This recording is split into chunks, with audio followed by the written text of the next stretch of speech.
कभी कभी सपनों की कीमत इतनी भारी होती है कि उन्हें पूरा करने से पहले ही जिंदगी हाथ से निकल जाती है। सूरज चौहान एक सीधा साधा लड़का जिसने सिर्फ इतना चाहा था कि माँ बाप को गरीबी से निकाल सके और अपनी होने वाली दुल्हन को एक बेहतर जिंदगी दे सके। वो दिन दूर नहीं था जब शादी की शहनाइयाँ बजने वाली थी, घर में हल्दी मेहंदी और हंसी ठिठोली होनी थी, लेकिन किस्मत ने उसका रास्ता काट दिया। कुछ पैसे कमाने के लिए वो एक रास्ते पर निकला जो कभी लौटने का नहीं था। गरीबी से लड़ते लड़ते वो खुद ही मिट गया। पीछे रह गई उसकी माँ की वो सूनी गोद, बाप की चुप्पी और एक लाल जोड़ा जो अब किसी के इंतजार में नहीं। सूरज चौहान एक नाम जो शायद अभी तुम्हें ना पता हो, लेकिन यकीन मानो जब ये कहानी खत्म होगी तुम्हारा दिल कहेगा काश मैं सूरज जैसा होता। सूरज जो ढल तो गया मगर अपनी रोशनी हमेशा के लिए छोड़ गया।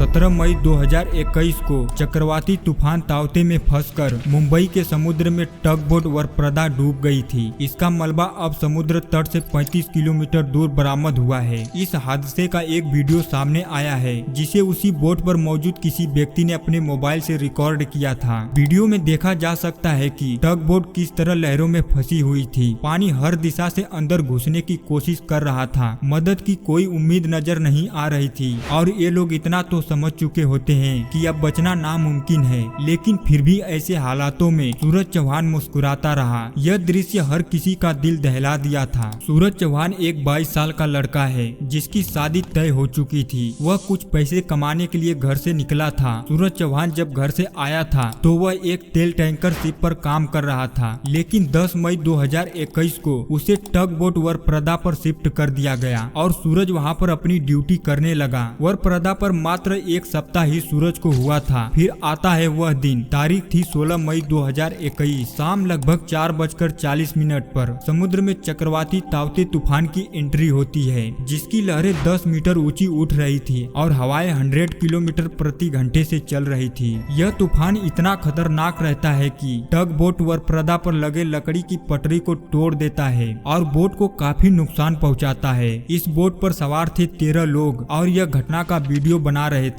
जिसमें एक शख्स दिखाई देता है जिसका नाम है सूरज चौहान। वह इन हालातों में भी मुस्कुरा रहा है। शायद वह समझ चुका है कि यह उसका आखिरी दिन है और बाय करते हुए वीडियो में नजर आ रहा है। शाम करीब 5 बजे यह टग बोट समुद्र में डूब जाती है। नेवी को खबर मिलते ही बचाव अभियान शुरू हुआ। तेज हवाओं और ऊंची लहरों से जूझते हुए इंडियन नेवी ने 2 लोगों को जिंदा बचा लिया, लेकिन बाकी के 11 लोग वो समुद्र की गहराइयों में कहीं खो गए। 3 दिन बाद जब लाशें गुजरात के वलसाड़ के किनारों पर बहकर आई तो समंदर ने चुपचाप अपनी कहानी लौटाई। 100 इतने खराब हालत में थे कि उनकी पहचान करना नामुमकिन था। 100 बाहर निकालने के बाद मुंबई ले जाया गया। अब यहाँ पर सूरज चौहान के पिता भी पहुँच चुके हैं जिनका नाम संतलाल चौहान है। बॉडी पहचान में ना आने के कारण पुलिस उनका DNA टेस्ट कराती है जिससे उनके बेटे की पहचान हो सके, क्योंकि वहाँ पर सिर्फ 11 लाशें नहीं थी बल्कि वहाँ पर 70 से ज्यादा डेड बॉडीज थी। ये लाशें 11 से बढ़कर 70 से ज्यादा कैसे पहुंच गई, इसके बारे में हम आगे वीडियो में बात करेंगे। संतलाल चौहान कई ऐसी बातें बताते हैं जो जानकर सभी के दिल दहल जाते हैं। संतलाल चौहान कहते हैं कि एक हफ्ते पहले मैंने अपने बेटे से बात करी थी तो उसने बताया था कि मैं तेल टैंकर पर काम कर रहा हूँ, लेकिन वह टग बोट पर कब चला गया इस बात की मुझे खबर नहीं है। उन्होंने कहा कि वह जून में घर आने वाला था और उसकी गोद भराई और बरच्छा की रस्म हो चुकी थी, लेकिन हमें यह नहीं पता था कि अब हमारा बेटा कभी वापस नहीं आ पाएगा। जब वह वीडियो क्लिप देखते हैं तो वह भावुक हो जाते हैं और कहते हैं यह सूरज ही है। उन्होंने बताया कि हमें कंपनी ने कोई सूचना नहीं दी, हमें तो अपने रिश्तेदारों से पता चला तभी हम यहाँ पहुँचे। इधर पुलिस ने अपना काम करके फाइनली सूरज चौहान के शव का पता लगाई और उसके घर के लिए रवाना किया। शनिवार को चचेरे भाई रामपाल कुछ अन्य साथियों के साथ शव लेकर देर शाम जौनपुर के शहर नईगंज पहुँचे। शव देखते ही परिजन लिपट पड़े। परिवार वालों का रो रो कर बुरा हाल हो गया। सिर पर शादी का सेहरा सजने से पहले ही जवान बेटे की मौत ने बूढ़े माँ बाप को झकझोर दिया।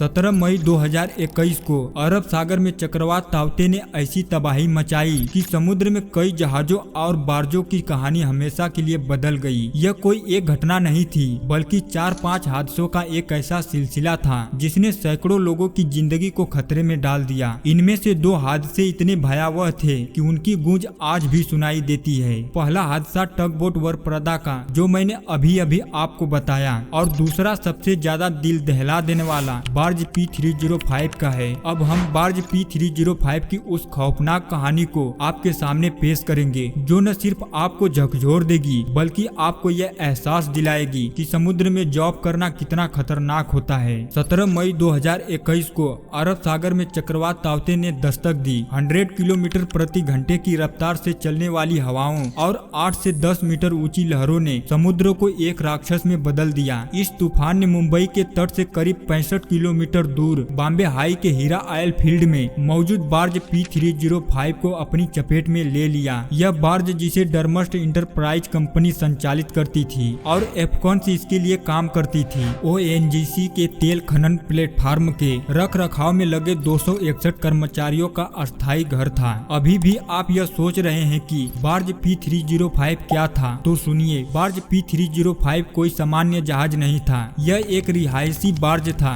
जिसमें इंजन नहीं होता। इसे एक जगह से दूसरी जगह ले जाने के लिए टग वेसल की जरूरत पड़ती थी। यह 3 मंजिला इमारत जितना ऊंचा था और इसमें कर्मचारी ड्यूटी के बाद आराम करते, खाना खाते और सोते थे। बार्ज में 8 लंगर थे जो इसे समुद्र में स्थिर रखते थे, लेकिन यह बार्ज करीब 25 साल पुराना था और इसकी हालत अच्छी नहीं थी। लाइफ बोट में सुराग जैसी खामियां इसे और जोखिम भरा बनाती थी। इतना सब जानने के बाद भी कप्तान ने एक्शन क्यों नहीं लिया? ताउते तूफान की चेतावनी 14 मई को ही मौसम विभाग और तटरक्षक बल ने जारी कर दी थी। एफकंस ने अपने सभी जहाजों को सुरक्षित जगह पर लौटने का निर्देश दिया था, जहां अन्य बार्ज और जहाज मुंबई तट की ओर लौट आए। वहीं P305 के कप्तान राकेश बल्लभ ने चेतावनी को गंभीरता से नहीं लिया। चीफ इंजीनियर मुस्तफिजुर रहमान के मुताबिक कप्तान का मानना था कि तूफान ज्यादा नुकसान नहीं करेगा और हवा की रफ्तार 75 किलोमीटर घंटे से ज्यादा नहीं होगी। यह 1 घंटे में खत्म हो जाएगा। यह गलत अनुमान इस त्रासदी की नींव बना। 16 मई की रात को तूफान ने बार्ज को जकड़ लिया। इसके सभी 8 लंगर टूट गए और बार्ज डगमगाने लगा। 17 मई की सुबह यह एक तेल प्लेटफार्म से टकराया, जिससे इसमें छेद हो गया। दोपहर तक पानी भरना शुरू हुआ और शाम 4 से 5 बजे तक बार्ज पूरी तरह डूबने की कगार पर था। कर्मचारियों को लाइफ जैकेट पहनकर समुद्र में कूदने का आदेश दिया गया। 261 लोग लाइफ जैकेट के सहारे उफनती लहरों के बीच जिंदगी की जंग लड़ रहे थे। कई कर्मचारियों ने 11 से 12 घंटे तक समुद्र में तैरते हुए बिताए। कुछ बेहोश हो गए, कुछ की हिम्मत टूटने लगी। अमित कुशवाहा, एक क्रू मेंबर, ने बताया, हमने जीने की उम्मीद छोड़ दी थी। चारों तरफ पानी ही पानी था और तूफान की चीखें थी। भारतीय नौसेना और तटरक्षक बल ने असंभव को संभव कर दिखाया। INS कोच्चि, INS कोलकाता और अन्य युद्धपोतों ने 100 किलोमीटर प्रति घंटा की हवाओं और ऊंची लहरों का सामना करते हुए रेस्क्यू ऑपरेशन शुरू किया, जिसमें 186 लोगों को बचाया गया, लेकिन बाकी लोगों की जान नहीं बच सकी। 66 शव बरामद हुए और 9 लोग आज भी लापता हैं। हादसे के बाद कप्तान राकेश बल्लभ पर गंभीर आरोप लगे। चीफ इंजीनियर रहमान ने दावा किया कि कप्तान ने न केवल चेतावनी को नजरअंदाज किया,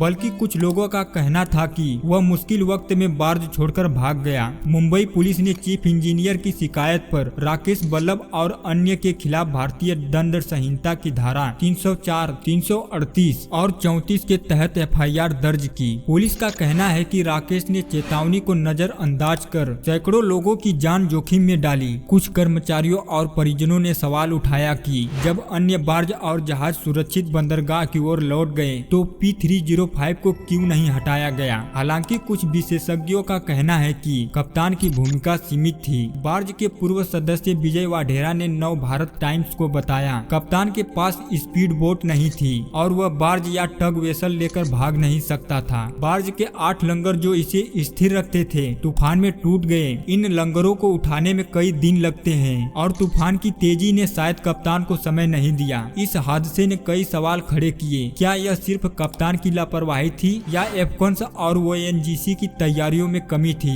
केंद्र सरकार ने पेट्रोलियम मंत्रालय के तहत एक उच्च स्तरीय जांच समिति बनाई, जिसके बाद ओएनजीसी के 3 वरिष्ठ अधिकारियों को निलंबित किया गया। क्या कप्तान को बलि का बकरा बनाया गया या वह वाकई जिम्मेदार था? क्योंकि कप्तान राकेश वल्लभ जीवित नहीं बचा था, इसलिए वह अपनी सफाई के बारे में कुछ नहीं कह सकता था। राकेश वल्लभ का शव भी डीएनए टेस्ट के जरिए बाद में बरामद हुआ। इस त्रासदी में भारतीय नौसेना का योगदान अविस्मरणीय है। नौसेना के उप प्रमुख वाइस एडमिरल मुरलीधर सदाशिव पवार ने इसे 4 दशकों में सबसे चुनौतीपूर्ण रेस्क्यू ऑपरेशन बताया। आईएनएस कोच्चि के कमांडिंग ऑफिसर कैप्टन सचिन सकेरिया ने कहा, तूफान मुंबई के पश्चिम से गुजर रहा था। हमने मुश्किल हालातों में बार्ज तक पहुंचकर 186 लोगों को बचाया। बार्ज P305 की त्रासदी केवल एक समुद्र हादसा नहीं थी, यह एक मानवीय लापरवाही, प्रकृति की ताकत और मानवता की जिजीविषा की कहानी है। यह हमें सिखाती है कि प्रकृति की चेतावनियों को कभी हल्के में नहीं लेना चाहिए। साथ ही यह सवाल छोड़ती है, क्या कप्तान की गलती थी